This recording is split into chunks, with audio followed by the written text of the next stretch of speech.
Welcome back, everybody. We are at the Make Europe Great Again event, and I tell you, there are so many incredible people here who are expressing the same concerns, the same difficulties, and incredible strategies to getting their countries back. It's so exciting to see such appeal to make their countries great again, this interdependence here, but committed to making each of their own nations strong and great. I'm here with a member of the European Parliament who is also a dual American citizen and Romanian, Cristian Terheș. Thank you so much for speaking with us a little bit. Tell me, what does this event mean to you? Thank you so much for having me, and it's a great pleasure to have you here in Romania.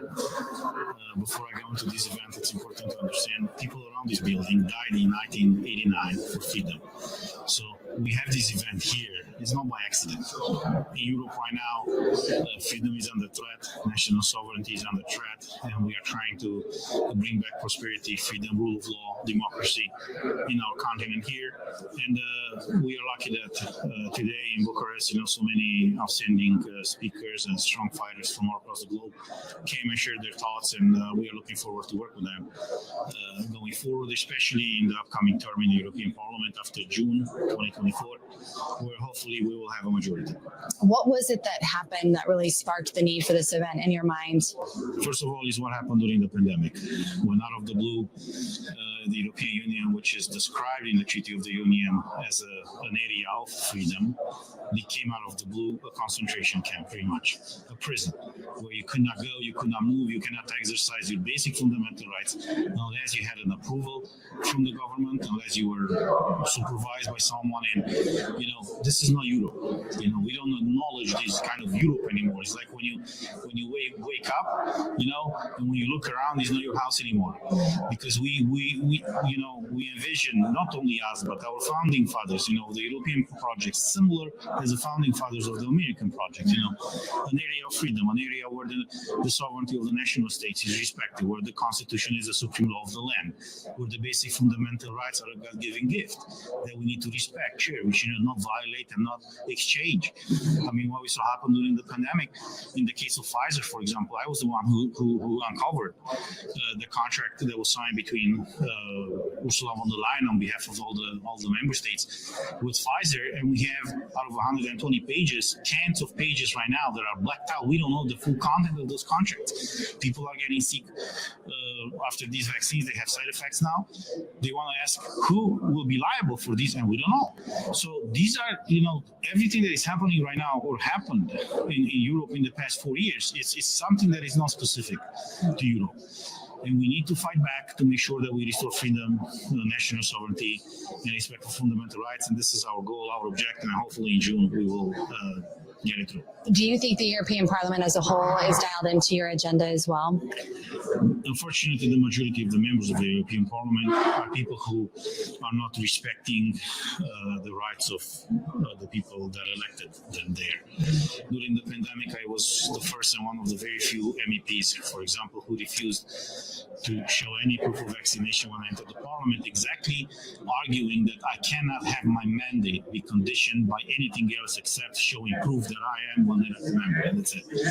Because I said, if we create a precedent, in order to enter the building, I need to show that I have a medical treatment, for example. Then, once you create this precedent, how will this precedent be evolving down the road? So we need to shift back to a society where the center of the society are not the bureaucrats nor the institutions, but the person with the basic fundamental rights, and all these institutions around the citizens are there to serve them, not to control them. It's interesting because there are a lot of people who are looking for someone to lead in that way, but not many people did what you did. What do we need to understand about you and the way that you've been brought up, that you knew fundamentally that was wrong and didn't just comply to get on to the next thing? I was born in 1978 and raised in communism during the ugliest times of communism here in Romania. We had to stay in line when I was a kid. For example, I had to stay in line to buy bread, to buy milk, to buy everything. Everything was rationalized. Even the electricity was rationalized. We had 2 hours of television shows every night from 8 p.m. to 10 p.m. And exactly during that time, they cut the light off. There was no electricity. We could not watch TV anymore. And that's something that shapes your personality and your vision.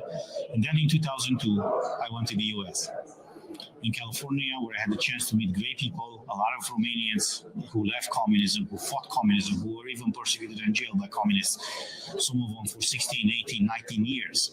So the best time of their life was spent in prison. So I had a chance to meet with these people to explain me what was the life in Romania before communism, what was the life in Romania at the beginning of communism.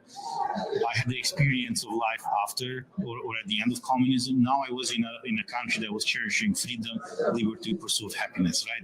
Life, liberty, and pursuit of happiness. So with everything that I learned there for 17 years, in 2019, when it was offered to me the chance to run and become a member of the European Parliament, I promised publicly that I will go there just to fight for freedom.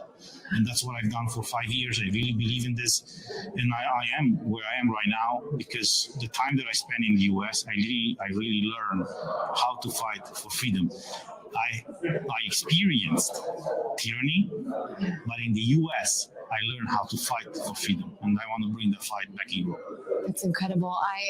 Because of your experience, I really am curious what your thoughts are about the current state of America as well. Unfortunately, it's going down the drain. And the U.S. needs to get back to basis, I would say. Something that I learned in the U.S. is every time when America goes through a crisis, many people are saying, hey, let's stop for a second and let's look back and see what the founding fathers envisioned. And that's exactly what we need to do right now. The founding fathers of this great project, that was the American project, was their vision back then to have a country, for example, where people are not free anymore, where the government is supervising and controlling and regulating everything. I mean, this is like the situation in Europe right now. I mean, we just had a debate in the plenary of the European Parliament a few days ago, and when I said the debate was, quote, combating violence against women. I'm fully okay with it. We got to combat any kind of violence against women. But the question is, what is a woman? The left cannot describe it anymore. And I said, if you can claim that a man who pretends to be a woman is a woman in the eyes of the law, I mean, then what is a woman anymore? How do we apply this? And then someone replied and said, well, even a man can give birth. If in the European Parliament, again, it's not on a blog, it's not in the European Parliament, in the parliamentarian debate, you have a member of the European Parliament who pretends, who claims, who states that a man can't give birth. I mean, and some applauded the guy. It's unbelievable. So this is the fight that we need to fight right now. We need to use logical arguments, reasonable arguments, and nevertheless legal arguments to fight this battle, because that's what they do. They don't change the laws. They just change the definition of the words in the law. So I just give you the example with a woman. I mean, if you we all agree that women have to be protected. The question is, what is a woman? That if you claim that it's a social construct, we have in Europe, not in the US, but in Europe we have what is called the Istanbul Convention, which actually states that gender it's a matter, or it's a social construct. How can we claim as a society that being a man and a woman it's a matter of votes? The society will say who is a woman and who is not. It's absurd. So we need to bring back reason into the society. We need to bring back, lucidity. Because right now it's unbelievable what is happening. But for this, we need strong leaders with strong faith, strong convictions, who are not afraid to speak out the truth regardless of the risks. That is certainly you. Thank you so much for your time and for being here and what you guys are doing. You're very much inspiring us. We need to stand firm. So thank you so much. Thank you so much. All right, we'll be right back. You are here live at the Make Europe Great Again event. Mike Lindell here. And like you, I see our country being destroyed daily. We face massive economic issues. And I can tell you from firsthand experience, there are people in power who threaten the values that have made our country great. Well, I've been a believer in gold and silver for a long time, and I've searched for years for a partner that shares my values. Well, Genesis Gold Group showed me how easy it is to protect your IRA, 401k, or your retirement with gold and silver. Their faith-driven approach to service and stewardship is one that stands out from the rest. So call Genesis Gold Group now at 1-800-200-GOLD. That's 1-800-200-4653, or go to LindellGoldRush.com now.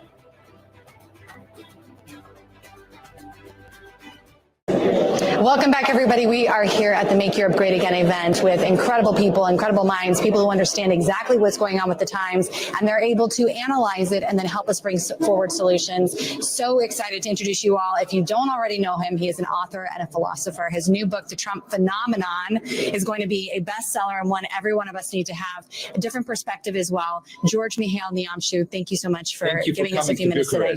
It's lovely to be here with a large group of Americans. We love America, traditional America, the America of Ronald Reagan. We love the America of Donald Trump, but we don't like the America of Joe Biden, of course, and we don't like the persecutions that now Christians like you are suffering from. And I was shocked to hear the story of your family, the fact that the FBI came to your door and asked you questions about, your political convictions.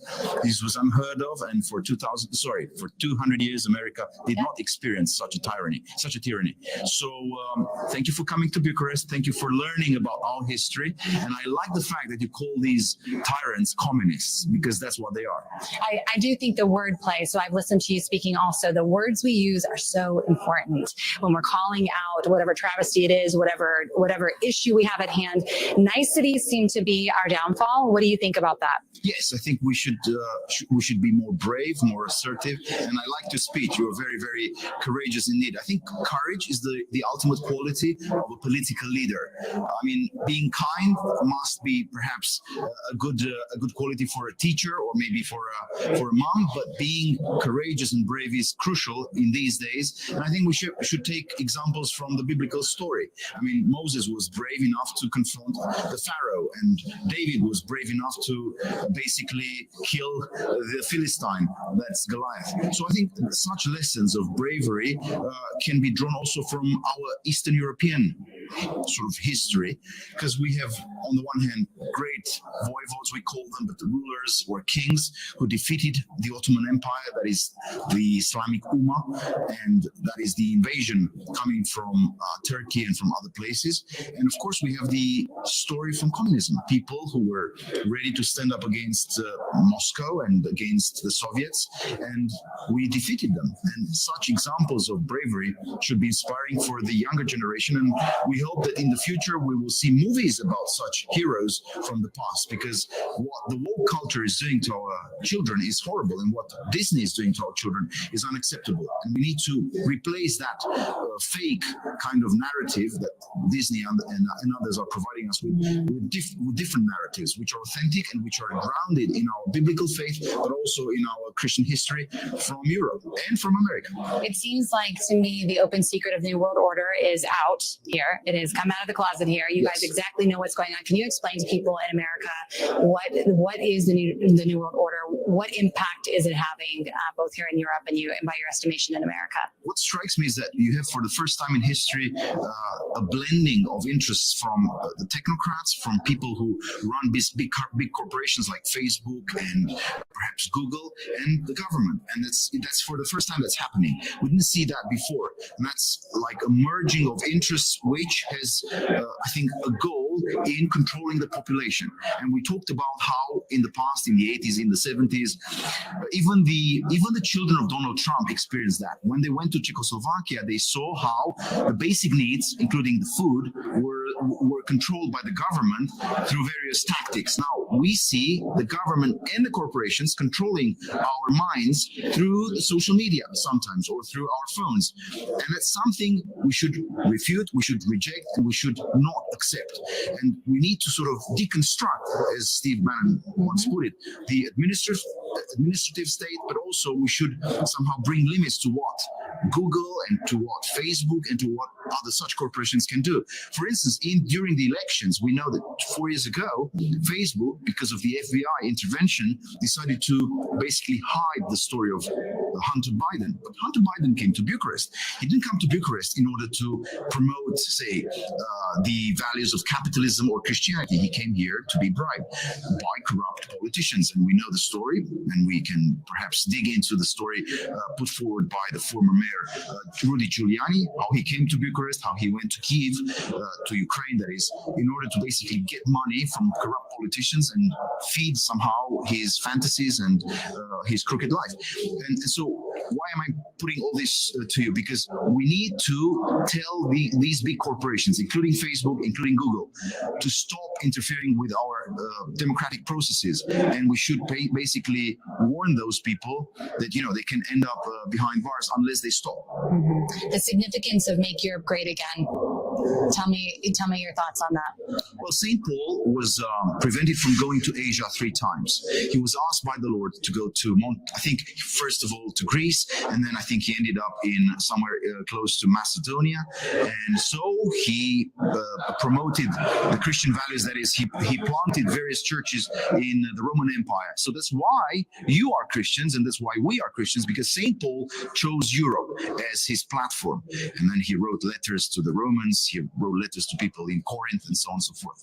So Europe is a gift from God, and we should see it as such. The languages which were basically widely spread in Europe, that is Latin and Greek, should be learned by our kids. And I know that you have beautiful kids, and children should be taught Greek and Latin rather than, the LGBTQ plus agenda.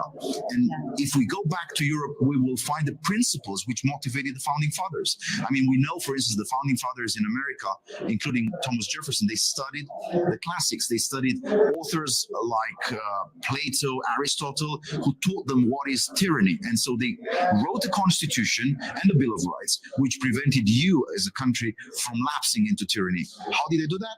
By studying, again, the ancient sources, like the Greek philosophers, the perhaps political minds of Rome, but also the Christian fathers of the church. And unless we go back to the roots, unless we go back to these wonderful stories, we can't retrieve our greatness. In order to be great, you have to be in a permanent conversation with the great minds of the past. And that's what we do as conservatives here in Eastern Europe, but also perhaps we will do that together with you in America.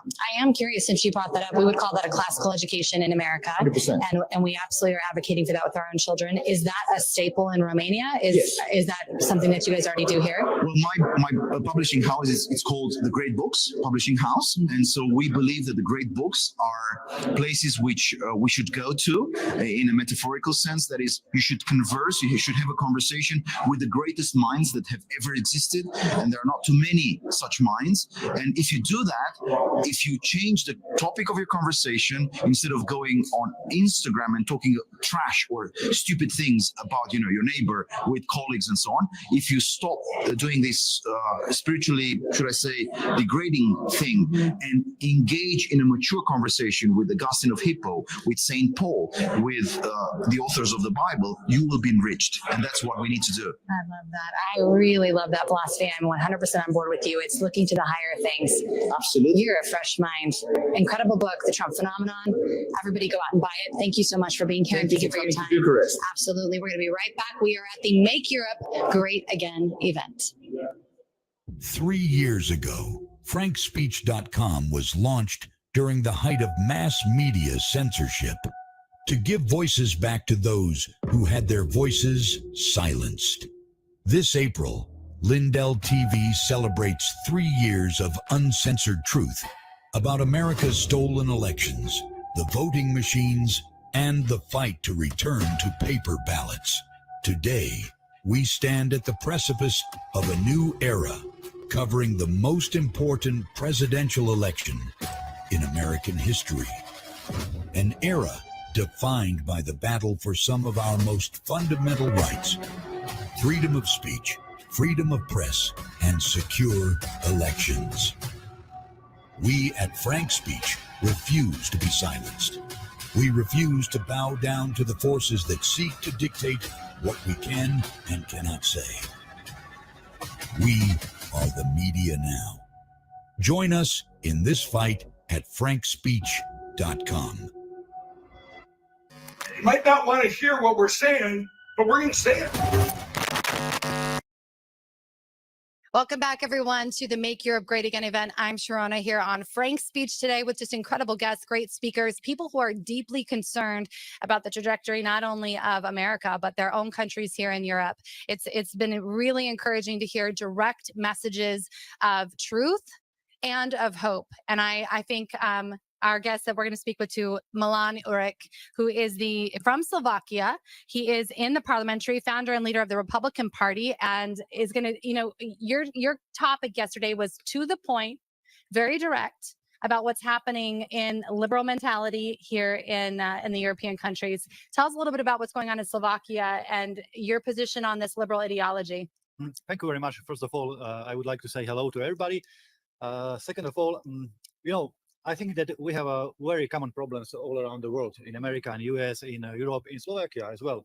And the main problem, I see it, is the liberal ideology. You have Democrats, we have progressives and liberals in Europe, but they are the same. They are the same. They are trying to impose a new way of life, something bringing new values to our families, bringing open boundaries or borders, bringing mass migration and this stuff. And we find this is wrong. Simply, we don't agree with that.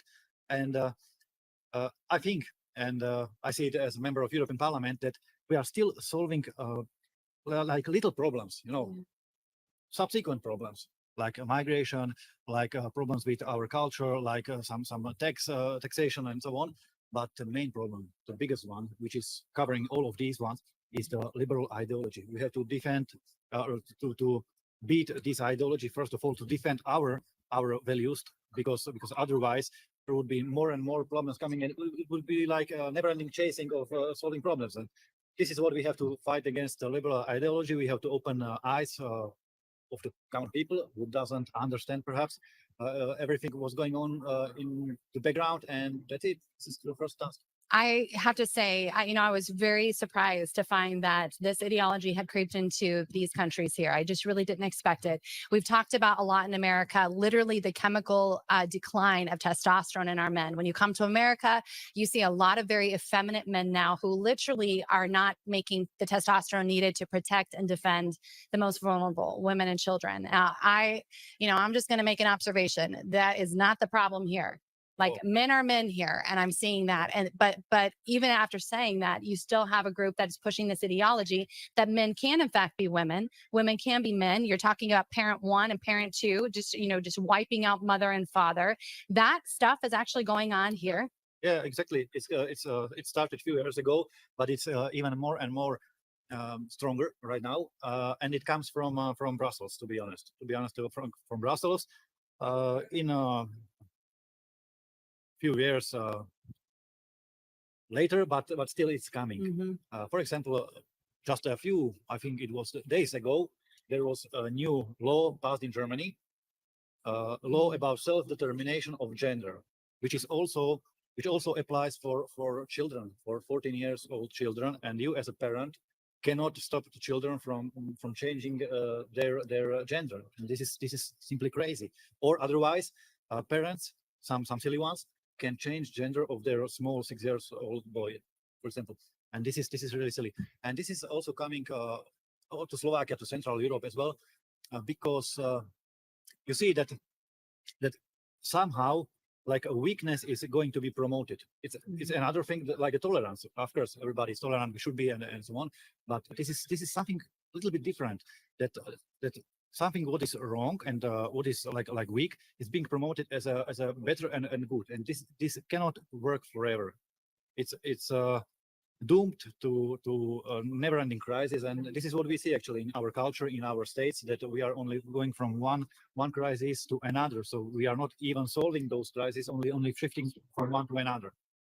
Do you think that this is because it's so strange? It requires a lot of intervention for a man to become a woman. It requires a lot of intervention, or just the idea, we're going to play with this for a minute, to have children who want to transition to the opposite gender. It takes a lot of money, medical intervention, cosmetic, all of these things. There's nothing normal, natural, or neutral about it. So is this a spiritual fight? Because there's nothing that makes sense. There's nothing that's practical. There's nothing that's easy about what they're promoting through this ideology. Yeah, it's even worse because nowadays in Europe we have a healthcare insurance, public insurance, and it's going to be covered from this public insurance. So if a child, 14 or 15 years old, a boy or girl, decides to change their gender, They even don't, according to German law, they even don't need medical analysis or medical treatment. They can decide like I'm deciding that I want to change my gender, and nobody should care, and it's going to be covered from public insurance. And this is really ridiculous. And it's not about the money. I don't care about a few thousand of euros for the procedure. Of course, the real damage is in destroying those lives, those people, those kids, their fates in the future. So this is real damage, and we try to stop it. In Slovakia, we did some progress. Recently there was a government which was more progressive and more liberal, but in last year it switched. So we have a more conservative, fortunately, more conservative government, and I hope that they will keep their stand. Yeah. And don't fall back. Yeah. Before this ideology. So. And I guess that actually brings me to my next question. Do you think there's the will and the courage to really fight back against this? You're the leader of the Republican Party of Slovakia. Do they have the will and the strength to really take a stand no matter what? You know, we talked about the destruction of their reputations, potentially losing their businesses when you take such a public stand. Are they willing to do that? Come on. Not only willing, we must do that, because if everybody says that okay, let's do nothing, then we are doomed, and we are out of scope. We are away. So it's our task. We have to do that. It's not about if I want, if it's comfortable for me. Of course, it's not comfortable. It would be for me as a politician, for example. It would be more comfortable to go in line, to go with mainstream and to be safe and so on. But I don't agree what's happening, and somebody has to say, what's the problem? I don't know about the USA, but in Europe, the problem is that many people, many smart people, clever people, very, very, very good people, they say that I don't want to touch the politics because it's like filthy, or it's like something bad. I don't want to touch. But then I say to them, listen, if everybody is thinking the same way, that I don't want to touch the policy, who's going to stay in the policy? Only sorry for the expression, only the stupid ones. Right. Because they don't care about their reputation, they don't care about values, they don't care about anything. They just want to be in a public space. They want to have some media attention and some money from that. Mm-hmm. And that's all. They don't care. If all good people go away from the politics, only the bad ones will stay there. This is what we are trying to change also in Slovak Republic, also in European elections, which are coming in a few weeks. So bring good people, generally good people, back to the politics. Mm-hmm. On June 9th is a very big election for the European countries here.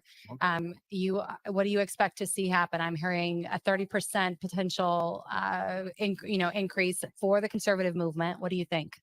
Yeah, there are polls even paid or performed by European Commission itself that the extremists, like we are, of course, everybody right. Who is not a left-wing is extremist now, that we can be quite stronger in next European Parliament. And I think this is something what has to happen, and what I hope will happen. Even though if we don't have majority in European Parliament, at least we want to achieve blocking minority. If we cannot have a majority to put our program forward, at least to have enough deputies in the European Parliament to stop their stupid ideas. That's fantastic. And I just want to remind everybody, though, this movement really has only been the last 2 years. Yeah. That's 2 years to gain 30% is incredible. I mean, those are numbers that we definitely don't see in America. I mean, so the common sense people, the goodwill of the actual citizenry are behind you. Yeah, look, it's not only in Slovakia, but the whole Europe is changing, and I hope that the people are waking up in a way, because there were some governments of socialists before, left wings and so on, but after several years, people simply they see what's happening in Europe. It cannot be covered anymore, even by media. And what's happening in Europe right now, also in Central Europe, is that people completely don't trust mainstream media. It's a result which had to come. This is something which couldn't be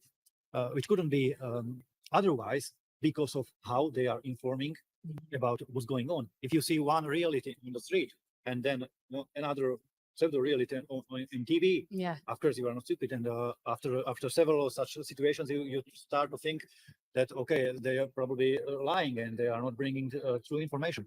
There was a good speech of Mr. Professor Malone here today about access to information, because without access to information, objective information, I mean, we are unable to make good decisions. Yes. We are living in a bubble, and this must be stopped.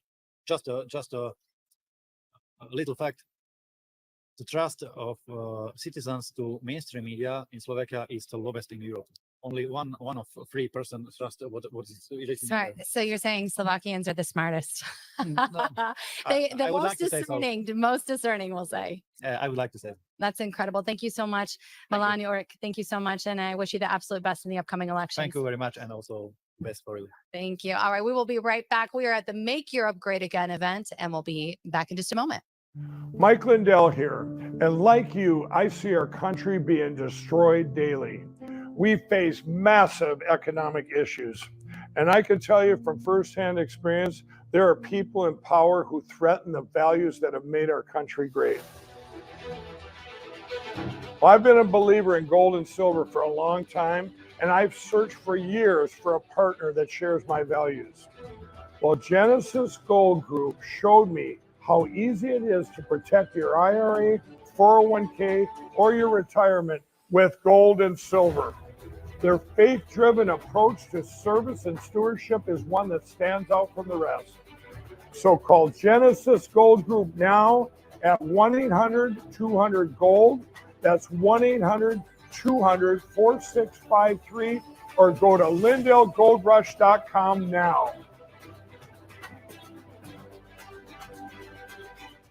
Welcome back, everyone. We are at the Make Europe Great Again conference here in Bucharest, Romania. So many wonderful people who understand the power of freedom, how essential it is. It's intrinsic, it's human, it's not for one nation, it is absolutely for everyone. Our special guest right now, Eduardo Verastegui, is someone you will recognize. You know him by the sound of freedom. I want to thank you so much for giving us your time today. And why are you here at the Make Europe Great Again event? Of all the places you could be, and you're so in demand, why was it important for you to be here today? Well, first of all, thank you so much for everything you're doing. And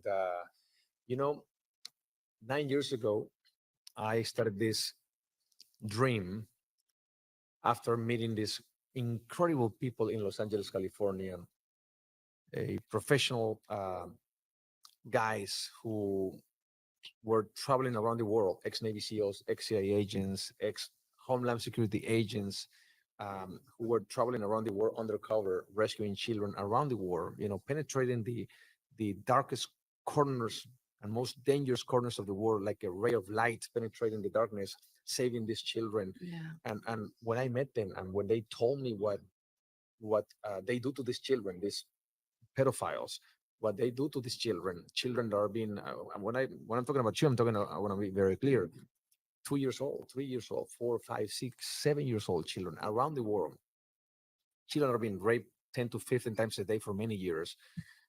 I heard about human trafficking, but very yes, one case there, one case there, but I never understood that this was a market, like a sexual market. That it's an industry that produces $150 billion a year. They're like, what? And when they told me in details, what's going on in the world, how many of these children eventually, when they don't want them anymore because they're not fresh meat, because the clients, they don't want them anymore. So because they're being, used for so many years, and this is the type of vocabulary that these perverts are using. Many of these children, they go to the second business, which is the black market of illegal organs traffic, where they open them and sell their organs. And you know what happened? I couldn't sleep for 3 months, 4 months. 9 years later, I still cannot sleep. But what happened is, I was in one hand with a lot of admiration to see what these guys are doing. Almost like, I want to join you guys. I want to join this army. What can I do? I'm not a CIA agent, but I'm a producer. I'm an actor. I have a weapon of mass instruction and inspiration, which is movies, right? Yeah. And media influence how people think. So what can I do? And they start telling me about. I started asking them questions, like, for example, this is a global problem, right? I said, yes. Okay. They told me, U.S. #1 consumer of child sex in the world. Mexico, because of the location, your country, #1 provider. 60% of child pornography produced in the world, Eduardo, is produced in your country. So I started crying like when I called my Mexico, really? And when I started getting all this information, I said, okay, hold on a second. Why, if the United States is the number one consumer of child sex in the world, why, if you guys have most powerful country in the world, money, technology, intelligence, police, army, why don't we finish this for once and for all? And they told me because it's not a priority. And we are not the solution, Eduardo. We are the solution for 1, 2,000, 3,000, 4,000 children. Thanks be to God. We're talking about millions of children. This is beyond us. This is too big. So what's the solution? And they answered me. They told me, we need to create a movement. It's movie to movement. Let's make a movie. So my dream started 9 years ago when I met them. Let's start a movement. First, let's make a movie. Let's call it Sound of Freedom. Why Sound of Freedom? Because in the Yes. story that we share, we asked them questions like, for example, what is the most difficult rescue mission you ever done in your life? What's the most successful one, but the most dangerous one? And they start looking at each other. And you know what? The first one, Cartagena, Colombia. What happened? Well, after we rescued these children in this island that we rented, and we pretend to be pedophiles and everything. And next thing you know, these children were safe. And when they were rescued, they started crying, and it was tears of freedom, tears of joy. It was like this beautiful. They started clapping, and it was like this beautiful sound of freedom. That's the title. Let's make this movie, and that's Sound of Freedom. So since that day, we've been working on this movie. We finished the movie 5 years later. Then for 4 years, Nothing. Hollywood Stalled. rejected. Absolutely. This is not good for us. This is never going to work. Actors, they all passed in the beginning. We were doing auditions, and we're like all the actors that we wanted, they passed. How did you manage to have Jim Caviezel play this role? Because in one point I was like it was very sad. Like everybody's passing, and what the script is amazing. The story is amazing. It's a true story. This is the American hero. Yeah. Why they're passing? I mean, I thought it was maybe money in the beginning, and I remember I put like 3 offers with a lot of money. I didn't have the money, but I just want to make sure that That wasn't check mark blocking. that is not the problem, And guess what? Even without a big offer, they say no, they're not available. And more than it was 20 actors, literally. I won't say their names, but because that's what their client, the agents told me, like they cannot make it for whatever reasons. They never told me really any reason, other than. Does no Harvey responding. Weinstein and the couch, does that make a little more sense now? Why they were probably passing? And I mean, seriously, possibly. Possibly, I mean, Hollywood is. I don't want to generalize and put everyone in the box, of course, because there's great people there too, But that crime is happening there a lot. Yeah. These people, a lot of people in Hollywood are involved in this crime, and that's a fact. Right. And It is anyway, a fact. So when everybody passed, they told me, well, what about Jim Caviezel? I said, well, Jim Caviezel is too old for the character because the idea is to tell the movie based on a true story, and he doesn't look like he doesn't look like Tim Ballard, Right. and it doesn't matter. He has a heart. He's ambassador of freedom in itself. He's just a great guy. I think he's going to do an amazing job. And The Passion of the Christ is one of my favorite movies. And I thought, what? Imagine there is one scene in the script, one scene where the lead character says, when someone asks him, why are you doing this? And he answered, because God's children are not for sale. And I thought, imagine Jim saying those words. It's almost like seeing Jesus in the Passion, saying, because my children are not for sale. So it's going to be like very symbolic with his eyes, because people, when they see Jim Caviezel, somehow they see Jesus Christ in the Passion, right? Yeah. So I sent him a text message, and I thought, typical answer from a Hollywood actor, even though I knew him, still, business is business, right? Yeah. Show business, And I thought he was going to say, call my managers in the script and we'll see. Yeah, that's never going to happen, right? And they never call you when they see that you're an independent filmmaker. But then he answered right away, and he said, let's meet tonight. So Alejandro Monteverde, the director of the film, and we went to meet with him. We pitched the story to him. He starts crying, and he said, this is more personal to me than for you guys. Send me the script right now. We send the script. The next day he calls me, and I'm in. And that's how we got Jim Caviezel. And then, but you know what? When we were rejected by Hollywood, by all these big studios and everything, I didn't give up. With one hand, I started doing this campaign against child trafficking in Mexico. So I started calling every governor from my country. I didn't care if they were left or Right. up and down. This should right? be a universal Should be. subject. Yeah. Should be, but let me tell you what I discovered. In the beginning, at a local level in Mexico, they all responded in a positive way. They said, I told them, imagine this little house full of children. The children are on fire. You have these fire trucks coming from from left and right. And when they get there, the fire trucks, the drivers, they start. One driver tells the other driver, "This is my territory. What are you doing here?" The other one, "No, this is my territory. What are you doing here? No, you're a thief. You want the commission. You want the." When they finish arguing, the children are dead. What they should have done when they got there is to extinguish the fire together, save the children, and continue with the discussion, right? Mhm. So, Governor, in real life, millions of children are on fire. I would love to, come to your state. You host a private screening. You invite every leader from every single sector of our society in your state. We show the movie. We do a press conference, and at the end, we sign an agreement where you commit to end child trafficking in your state. They say yes. So 2 years doing this tour in Mexico, working really hard to end child trafficking. With the other hand, I was praying to God for an angel to rescue our movie. Yeah. Next thing you know, Angel Studios show up. They call us, and because of then the movie came out on July 4th, 2023. Yes. After great opposition, I might add, the mainstream media All the opposition refusing, and that is really telling. That should give everybody pause right there to say, why did they care so much? suspicious. Very, very suspicious. Why? And we've talked a lot about spiritual battles. We've talked about the kind of the darkness that's been encompassing America. This is certainly anyone who violates children, just absolute evil. There's an undeniable spiritual. It was media. It was incredible. Writing Incredible. very nasty articles, reviews about the movie, and then we just find out that they haven't even seen the movie. Right. Is it, what? You Right. like, you guys are professional journalists. Yeah. Hello, and you haven't even seen the movie. You're destroying the movie. The word went out. Yeah. The word went out. Shut it down. Exactly. But you know what? They control. I mean, the establishment. They control the theaters. They control the media and everything. And that's why for 4 years we've been rejected. And I got to a point where, after so many years, all these doors are closing. You have only two paths. One is to give up. Yeah. 2 ways. One is to give up, and that's it. Find another project. You try your best, nothing happened. Well, it is what it is. Or when you're trying to save lives, you just don't give up. What if this is your child? Are you going to give up on your child? Never. Never. Right? So what if this is my child? Okay, I'm going to fight until I'm going to follow this principle.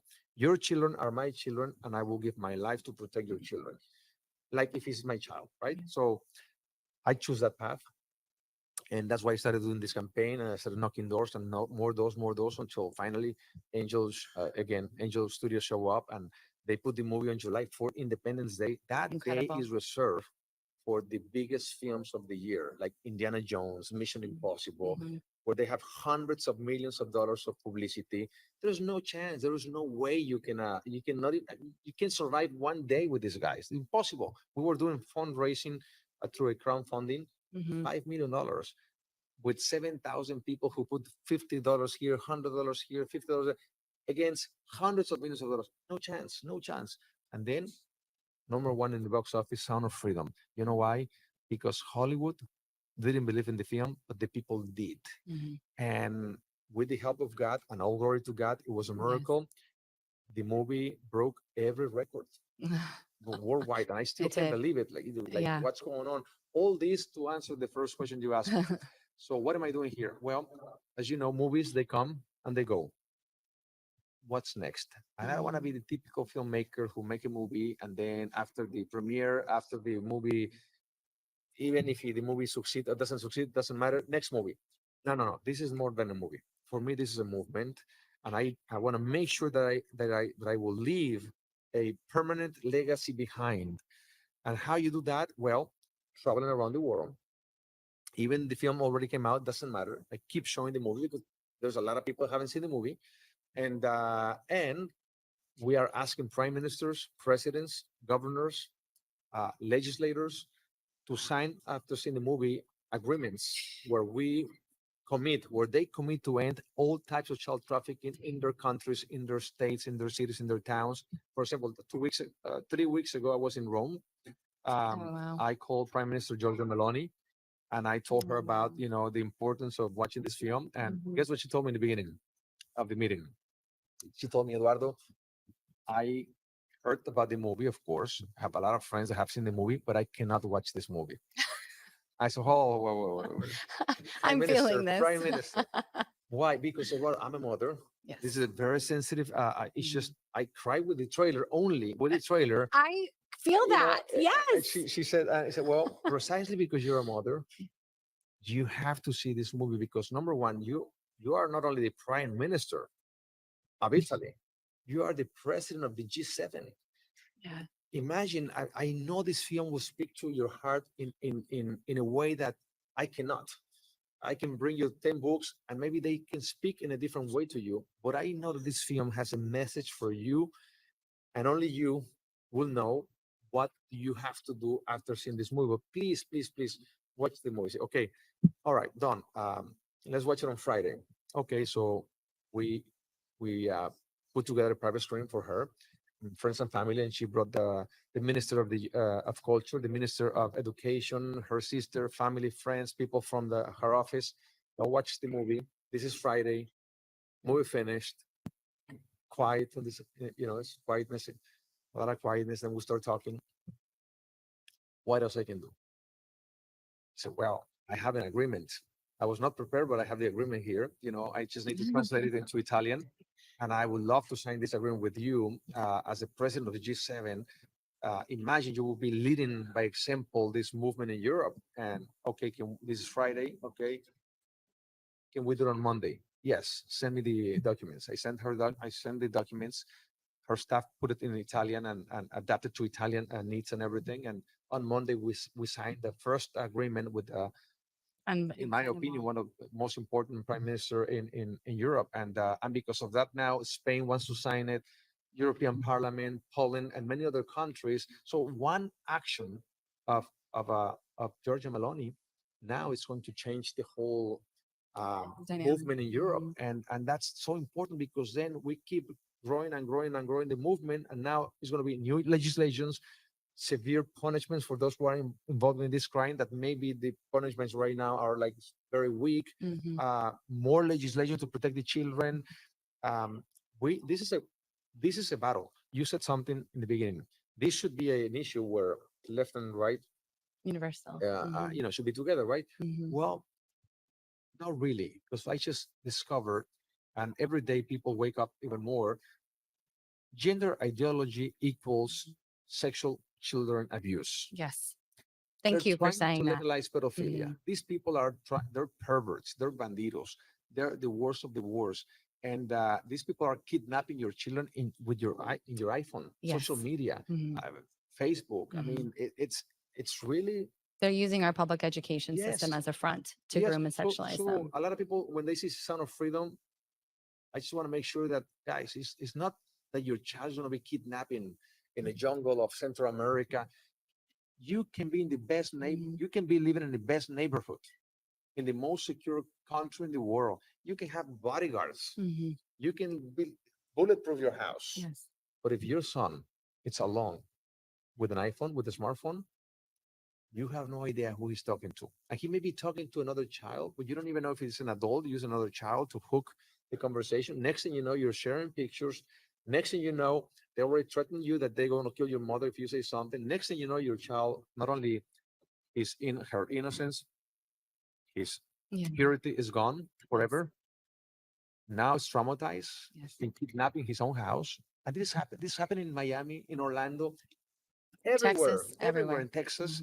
So that's why I want to talk about this. And that's why I'm here, because I was invited to talk about Sound of Freedom and to see a potential to sign an agreement here too with the Conservative Party. Wow. Absolutely. And to continue the movement, because now the left are not responding. I send invitations to them all the time.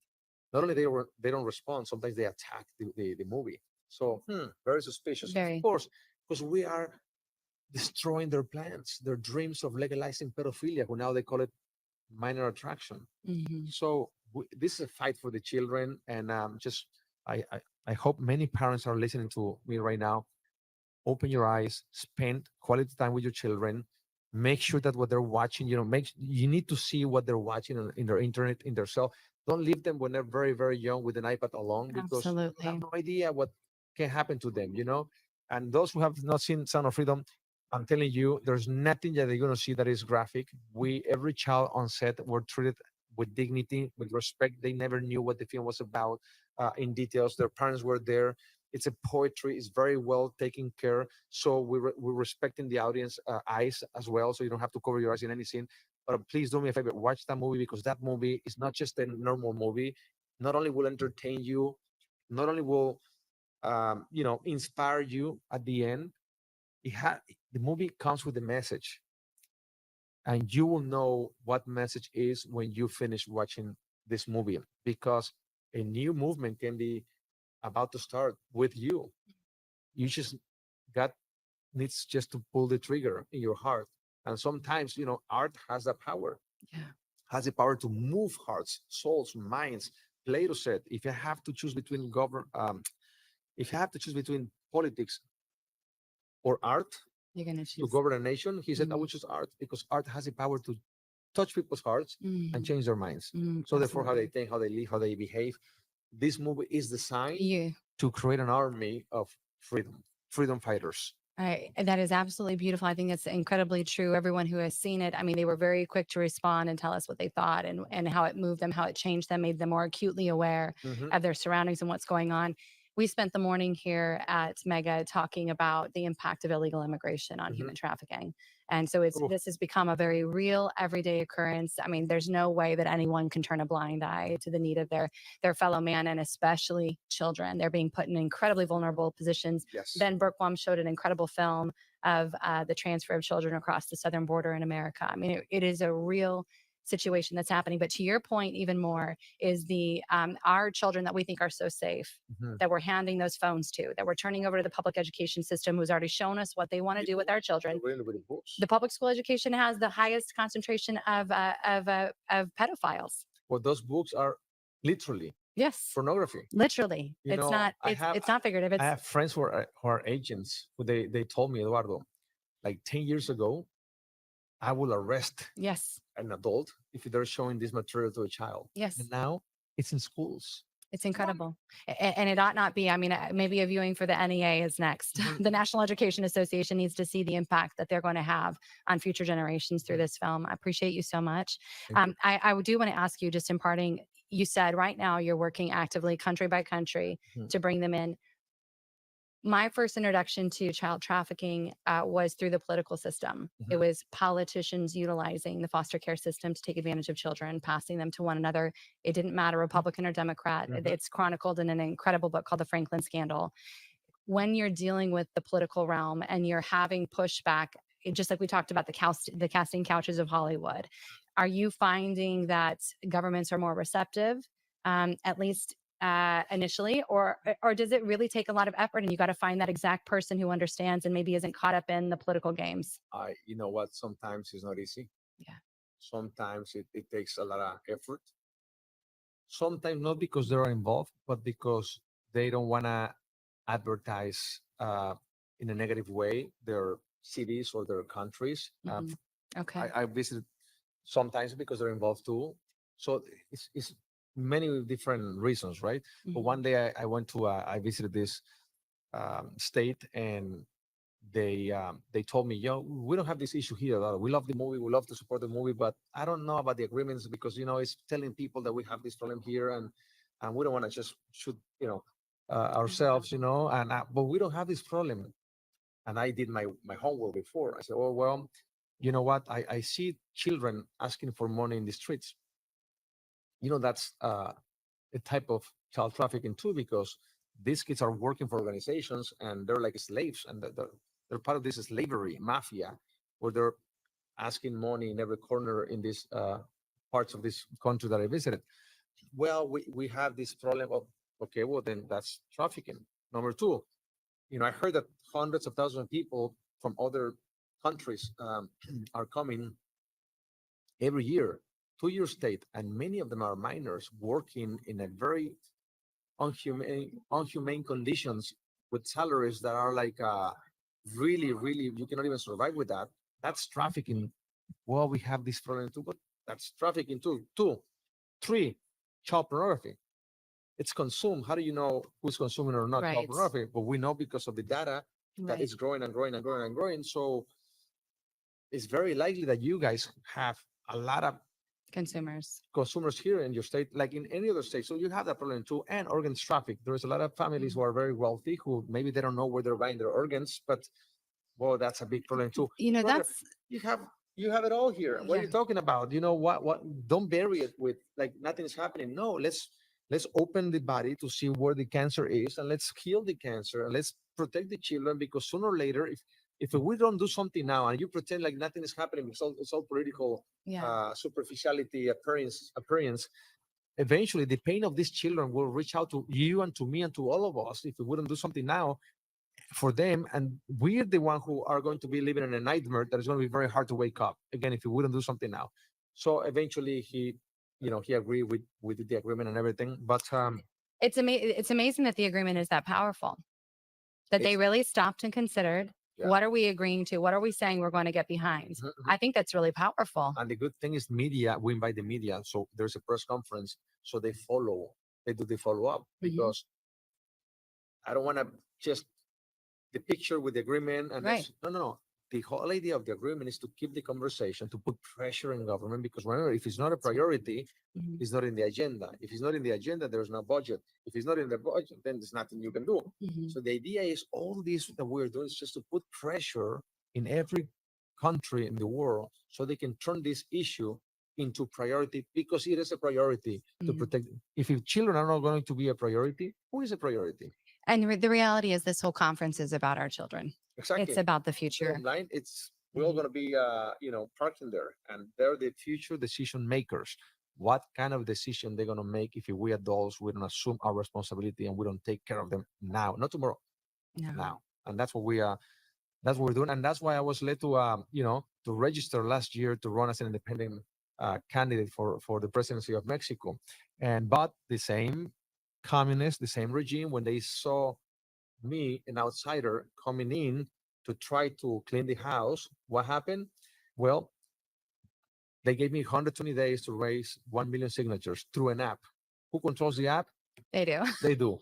Okay. So even though You gotta love it. I knew that was going to happen, and my lawyers, they told me, why do you want to do this when you know that the ones who control the app are the ones who you're attacking? So because I want to show the people that there is corruption and there is no democracy. And by showing them that, it's going to be an awakening movement again. Mhm. Then next year, we start building our own political party.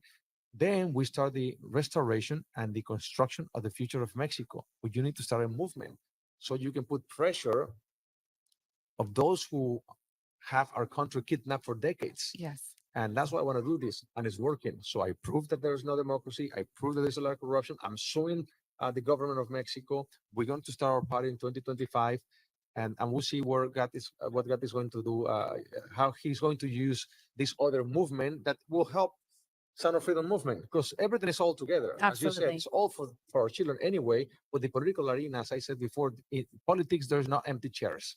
There's always someone occupying those spaces, making decisions that are very That's right. important, that affect your family and my family and the destiny of our countries, if not forever, yes, for many years. And we need to occupy those spaces. We cannot turn our back to politics, because if we start saying, politics is corrupt, is dirty, whatever, we're going to end up being governed That's right. by people that we hate. That's And they're exactly going to right. destroy our families. So either we go and we make the Do the work. rules, or your enemy will make the rules. So you choose. Eduardo, thank you so much. Thank you so much. God bless you. And let's make Wow. America and Mexico and America great together. Boy, that would be such a great partnership. You and Trump, I can see it now. Put everything in God's hands. We put it all in his hands. We will be right back. We are at the Make Europe Great Again conference in the beautiful town of our city of Bucharest, Romania. We'll be right back. Times living in a system that was too scared to share the truth and make a difference. I was sitting in a vision, then I saw the vision. I would multiply the love and subtract the division. And I'm not a mathematician, but it didn't add up. Praising politicians when they try to mask us. They say they're about the science, but they fake the data. They say they're gonna save us, but they really lab rat us. I don't really want to blindfold. See both sides or keep your eyes closed. Still accept the lies. Well, sorry, I don't. All that we deny will still be exposed. And I know these are hard times living. Most of us have reached our limit. The devil on attack with more clone gimmicks. There's no more time to be timid. Live this life with the light of the risen. So I don't gotta wait no more. Chasing after things that they just can't tell you. Tell me I don't wait no more. Seen it all change and I know that's for you.